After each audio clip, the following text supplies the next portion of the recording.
প্রথমত ভাই আমি মানে আপনার ভিডিও দেখেই কিছু কিছু ব্যাংক স্টেটমেন্টটা ওইটা আগে থেকে করে রেখেছিলাম, আর আইএলটিএসটা তো করে রেখেছিলামই। তারপর অফিসে গিয়েছি, আমি ভাবছি যে হয়তো অনেক কাজই হয়ে গেছে, কিন্তু অফিসে যাওয়ার পরে দেখি আরো ভাই অনেক ডকুমেন্ট হাতে বললো যে এগুলো তৈরি করেন, মানে এত কিছু আমি জানতামই না আগে যে এত কিছু তৈরি করতে হয়। পরবর্তীতে ভাইয়াদের সাথে নিয়মিত কন্ট্যাক্ট করার মাধ্যমে, এনরোল হওয়ার পরে কন্ট্যাক্ট করার মাধ্যমে প্রতিদিনই আমি বলতাম যে ভাইয়া এটা কীভাবে বানাতে হয়, এটা কীভাবে বানাইতে হয়, এভাবে তৈরি করতে করতে তো অনেক কষ্ট করতে হয়েছে আমার, অনেক জায়গায় দৌড়াদৌড়ি এই করতে করতে। অথেন্টিক ডকুমেন্ট যখন আপনি রেডি করবেন ডেফিনেটলি আপনার একটু বেশি টাইম দিতে হবে, এটা খুবই স্বাভাবিক বিষয়। আর স্টুডেন্টরা অনেকে ভাবে আমি সার্টিফিকেটটা মার্কশিটটা বোর্ড থেকে তুললাম, দ্যাট মিনস মনে হয় আমার কাজ শেষ। না, আসলে কাজ শেষ না, কাজ সবেমাত্র শুরু। অসংখ্য ডকুমেন্টস আছে, আর আমরা ব্রাদার্স ইন্টারন্যাশনাল থেকে চেষ্টা করি যে স্টুডেন্টদেরকে যত বেশি ডকুমেন্টস প্রোভাইড করা যায়, যত বেশি ডকুমেন্টস দিব আমরা ভিসার রেশিওটা তত ভালো থাকবে। বাংলাদেশের স্টুডেন্টদের যোগ্যতা থাকা সত্ত্বেও প্রপার একটা গাইডলাইনের অভাবে ম্যাক্সিমাম স্টুডেন্টের ভিসাটা আসলে রিজেক্ট হয়। হ্যাঁ, সো আসলে কোয়ালিফিকেশন থাকলেই যে আপনার ভিসা হয়ে যাবে বিষয়টা আসলে এমন না।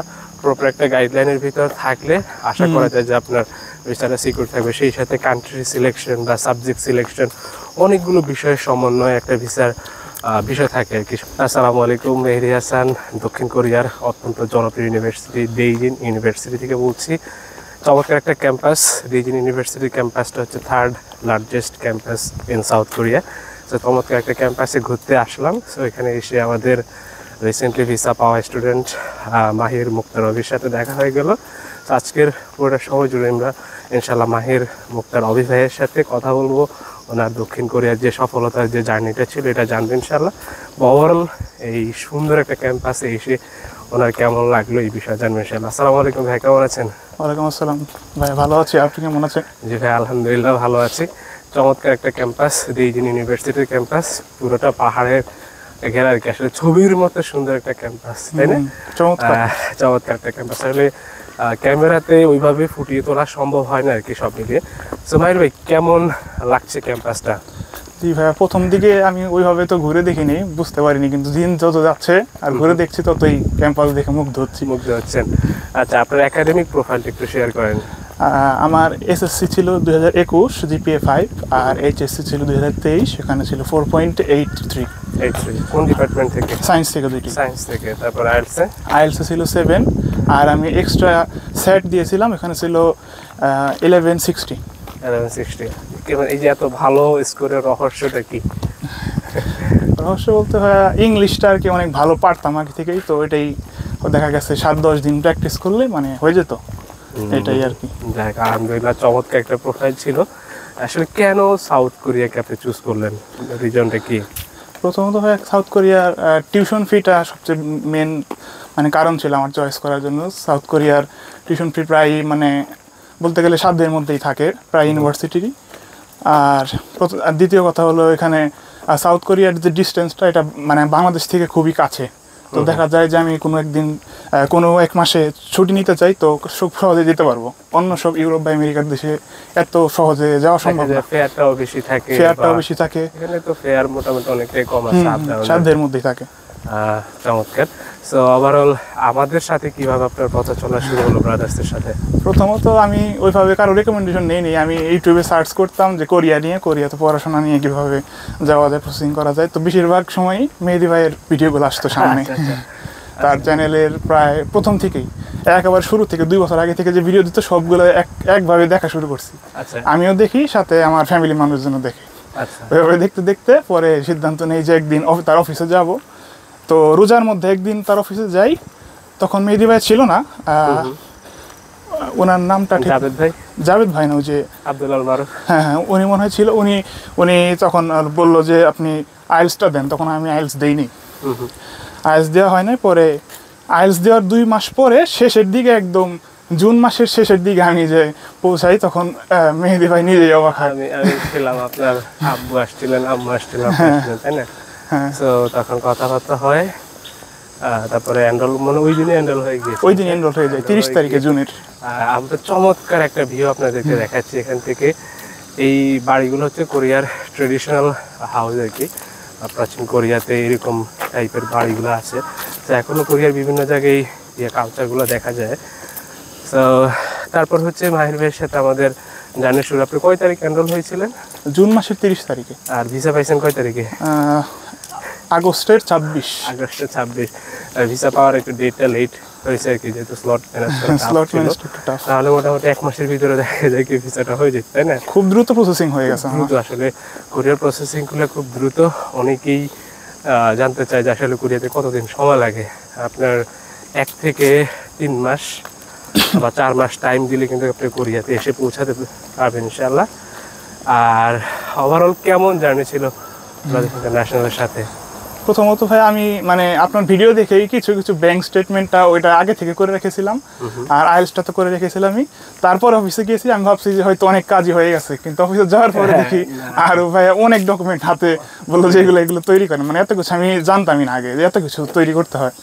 পরবর্তীতে ভাইয়াদের সাথে নিয়মিত কন্ট্যাক্ট করার মাধ্যমে, এনরোল হওয়ার পরে কন্ট্যাক্ট করার মাধ্যমে প্রতিদিনই আমি বলতাম যে ভাইয়া এটা কীভাবে বানাতে হয়, এটা কীভাবে বানাইতে হয়, এভাবে তৈরি করতে করতে তো অনেক কষ্ট করতে হয়েছে আমার। অনেক জায়গায় দৌড়াদৌড়ি এই করতে করতে। অথেন্টিক ডকুমেন্ট যখন আপনি রেডি করবেন, ডেফিনেটলি আপনার একটু বেশি টাইম দিতে হবে। এটা খুবই স্বাভাবিক বিষয়। আর স্টুডেন্টরা অনেকে ভাবে আমি সার্টিফিকেটটা মার্কশিটটা বোর্ড থেকে তুললাম, দ্যাট মিনস মনে হয় আমার কাজ শেষ। না, আসলে কাজ শেষ না, কাজ সবেমাত্র শুরু। অসংখ্য ডকুমেন্টস আছে। আর আমরা ব্রাদার্স ইন্টারন্যাশনাল থেকে চেষ্টা করি যে স্টুডেন্টদেরকে যত বেশি ডকুমেন্টস প্রোভাইড করা যায়, যত বেশি ডকুমেন্টস দিব আমরা ভিসার রেশিওটা তত ভালো থাকবে। তো আলহামদুলিল্লাহ এখন পর্যন্ত আমাদের ভিসার সাকসেসের রেশিওটা অনেকটাই ভালো। সমস্ত প্রশংসা মহান আল্লাহ তাআলার জন্য। আমরা জাস্ট আমাদের ইন থেকে বেস্ট ট্রাইটা করছি আর কি। সো ওভারঅল তো ভিসা হয়ে গেল ভাই। এখন কোরিয়াতে এই যে কথা বলতেছি, আসলাম, দেখা হইলো, মানে কেমন জার্নি ছিল শর্টে যদি বলতে চান? আমি ভাই শেষে একটা কথা বলি। ভিসার যেদিন মানে আমার অ্যাপ্লিকেশন যেদিন সাবমিট করলাম ওই দিন হলো আমি যে ডকুমেন্টগুলো নিয়ে গেছিলাম, আমি তো আবার আগের দিন হলো এই আলাসাদ ভাইয়া বলছিল যে চেকিংয়ের জন্য আসেন। তো এখানে গেলাম, ওইখানে যাওয়ার পর মানে অফিসে যাওয়ার পর দেখা গেল যে আরও কিছু আমার ফটোকপি বা বাড়তি কিছু নোটারি করতে হবে। তো ওগুলা বললো ভাইয়া যে আরও 2 কপি করে নিয়ে আসেন। তো ওইটা আবার যখন ভিসার অ্যাপ্লিকেশন জমা দিলাম যেদিন এম্বাসিতে, ওই দিন দেখলাম যে আমার ডকুমেন্ট মানে পুরাই ক্লিয়ার, মানে কোনো ঝামেলাই নাই। দেখা গেছে অন্য যারা আমার সাথে যারা ডেট নিছে বা ওই যে সাথে যারা আসছে তারা মানে অনেক ডকুমেন্ট তাদের হয় নাই, তাদেরকে এমবাসি বলতেছে আবার এটা করে নিয়ে আসেন, এটা করে নিয়ে আসেন। মানে আমি ওদিক দিয়ে পুরাই ঝামেলা মুক্ত। আমাদের এটা সব ম্যাক্সিমাম স্টুডেন্টই বলে, তারা যখন এমবাসিতে যাওয়ার পরে আমাদের স্টুডেন্টদের ডকুমেন্টস কালেকশন করতে হয়তো 2 থেকে 4 মিনিট সময় লাগে, যেখানে অন্য স্টুডেন্টদের এটা নোটারি থাকে না, ওইটা অ্যাটেস্টেশন থাকে না, ওদেরকে আবার 2 দিন টাইম এর ভিতরে জমা দিতে হয়। আলহামদুলিল্লাহ এই জায়গাতে আমরা চেষ্টা করি একটু আপডেট থাকার জন্য, কোনো ডকুমেন্টস নতুনভাবে অ্যাড হয়েছে কিনা বা কোনো ডকুমেন্টসটা কীভাবে দিলে আপনার ভিসাটা সিকিউর থাকবে, সব মিলে আমরা একটু চেষ্টা করি আমাদের এন থেকে ভালো কিছু করার জন্য আর কি। তারপরে ভাই এই ভিসা তারপরে যখন কাগজপত্র ডকুমেন্ট দিলাম তখনই মানে আর দ্বিতীয় কোনো ইন্টারভিউতে কোনো কোয়েশ্চেন নাই, মানে বুঝতে পারলাম যে তখনই যে আমার ভিসা মোটামুটি আলহামদুলিল্লাহ হয়ে যাবে। আচ্ছা মানে ডকুমেন্টে কোনো সমস্যা নাই, আর কোনো দ্বিতীয় কোনো প্রশ্নই করে নাই, যে সব ডকুমেন্ট সব ওকে। আচ্ছা পরে তার 7 দিনের মাথায় তো ভিসা রেজাল্ট পেয়ে গেলাম, আলহামদুলিল্লাহ খুবই ভালো লাগলো। ওই দিন আলাসাদ ভাই ফোন করে জানালো যে আপনি মেসেঞ্জারে আছেন, কিন্তু ওটাও বললো না যে ভিসা রেজাল্ট হয়েছে। আচ্ছা পরে যেই মেসেঞ্জারে ঢুকলাম দেখলাম আপনারা সবাই এক দফা কংগ্রেচুলেশন। আম্মুকে তখনই একদম বললে এই যে এইচএসসি রেজাল্টের মতো যে চিল্লাই উঠলাম যে ভিসা হয়ে গেছে। এই ফিলিংসটা আমি ভিসা পাইছি বা আমি আসলে এই ফিলিংসটার সাথে খুব বেশি পরিচিত আর কি, কারণ আসলে একটা ভিসার জার্নি কিন্তু এত সোজা না। হ্যাঁ, খুব টাফ একটা জার্নি থাকে, অনেক চড়াই উতরাই পার করে দেন আসলে একটা ভিসাকে পাওয়া আর কি। আর মূল বিষয় হচ্ছে বাংলাদেশের স্টুডেন্টদের যোগ্যতা থাকা সত্ত্বেও প্রপার একটা গাইডলাইনের অভাবে ম্যাক্সিমাম স্টুডেন্টের ভিসাটা আসলে রিজেক্ট হয়। হ্যাঁ, সো আসলে কোয়ালিফিকেশন থাকলেই যে আপনার ভিসা হয়ে যাবে বিষয়টা আসলে এমন না। প্রপার একটা গাইডলাইনের ভিতর থাকলে আশা করা যায় যে আপনার ভিসাটা সিকিউর থাকবে। সেই সাথে কান্ট্রি সিলেকশন বা সাবজেক্ট সিলেকশন অনেকগুলো বিষয়ের সমন্বয় একটা ভিসার বিষয় থাকে আর কি, সব মিলে। সো মাহির ভাইকে অসংখ্য ধন্যবাদ আমাদের স্ক্রিনে এসে মূল্যবান বক্তব্য দেওয়ার জন্য। আমরা মাহির ভাইয়ের উত্তর সফলতা কামনা করছি। আমি ব্যক্তি মেহেদী হাসান কিংবা আমার প্রতিষ্ঠান ব্রাদার্স ইন্টারন্যাশনালের পক্ষ থেকে অসংখ্য ধন্যবাদ জানাচ্ছি। আর আমরা চমৎকার একটা ক্যাম্পাস, দিজিন ইউনিভার্সিটির ক্যাম্পাস, পাহাড়ে ঘেরা মনোমুগ্ধকর একটা ক্যাম্পাসে ঘুরলাম। পাহাড়ি রাস্তা খুব টাফ হয়ে যাচ্ছে আসলে ভিডিও করা, একবার নামতেছি একবার উঠতেছি। ভিডিও করবার আগে আমরা লোকেশন সিলেক্ট করে যে প্রায় জায়গাতে পাহাড়ি রাস্তায় তো উঠতে কষ্ট হচ্ছে আর কি, সব মিলিয়ে। তো যাই হোক, অসংখ্য দোয়া ভালোবাসা শুভকামনা নিয়ে আজকের মতো এখানে শেষ করছি। আর ভাই, নতুন যারা আসতে চায় তারা ব্রাদার্স ইন্টারন্যাশনাল আসা উচিত হবে কিনা বলবেন? আমি ভাই একদম অনেস্ট কথা বলবো যে যদি বিশ্বাস না হয় আপনারা আগে প্রায় কনসালটেন্সি ঘুরে দেখেন তাদের কথা কিরকম, তাদের কথা আপনার কেমন লাগে। কিন্তু আমার পক্ষ থেকে ব্রাদার্স 100 কারণ আমি দ্বিতীয় কোনো কনসালটেন্সিতে যাইও নি, মেহেদী ভাইয়ের ভিডিও দেখেই চলে আসছে তোর অফিসে, এনরোল হয়ে গেছে, ভিসা হয়ে গেছে। আরেকটা বিষয় আমি শেয়ার করি, সেটা হচ্ছে যে ম্যাক্সিমাম কনসালটেন্সিতে আসলে ভিসার পরে যখন পেমেন্টটা ক্লিয়ার হয়ে যায় তখন কিন্তু আর স্টুডেন্টদের সাথে এরকম সম্পর্ক থাকে না। আলহামদুলিল্লাহ ব্রাদার্স ইন্টারন্যাশনাল অল্প সময়ে বিশ্বাসের জায়গাটা তৈরি করতে পারছে। এই কারণেই সেটা হচ্ছে যে আমাদের সাথে আমাদের স্টুডেন্টদেরকে আফটার ভিসাও আমাদের যে সার্ভিসগুলো আমরা দেওয়ার চেষ্টা করি, এর ভিতরে অনেকে রুম ম্যানেজ করে দেওয়া কিংবা অন্তত জবের ক্ষেত্রে একটু ট্রাই করা। আমি কাউকেই বলি না আমি জব দিব, বাট আমার এন্ড থেকে আমি ট্রাই করার চেষ্টা করি। আমার প্রত্যেকটা ইউনিভার্সিটিতে স্টুডেন্ট আছে বা ভাই ব্রাদার বা ফ্যান ফলোয়ার আছে, যাদের সাথে পরিচয় আছে তাদের সাথে পরিচয় করে দিই, যার ফলস্বরূপ স্টুডেন্ট অনেক বেশি উপকৃত হয়ে থাকে। কারণ ভিসা পাওয়ার পরে আসলে টাফ জার্নিটা শুরু। ভিসা পর্যন্ত একটা জার্নি, ভিসা পাওয়ার পরে কিন্তু জার্নিটা আরেকটু ডিফিকাল্ট হয়। কারণ হচ্ছে যে একটা নিউ প্লেস, নিউ এক্সপিরিয়েন্স, সব মিলিয়ে মানে খুব একটা ইজি না। কোরিয়াতে এসে আপনি কোথায় থাকবেন, কোথায় উঠবেন, অনেক রকমের বিষয়গুলো থেকে থাকে আর কি। তো সেই ক্ষেত্রে ব্রাদার্স ইন্টারন্যাশনাল বা আমি ব্যক্তি মেহেদী হাসানের পক্ষ থেকে আমরা চেষ্টা করি সর্বোচ্চ সহায়তাটা করা।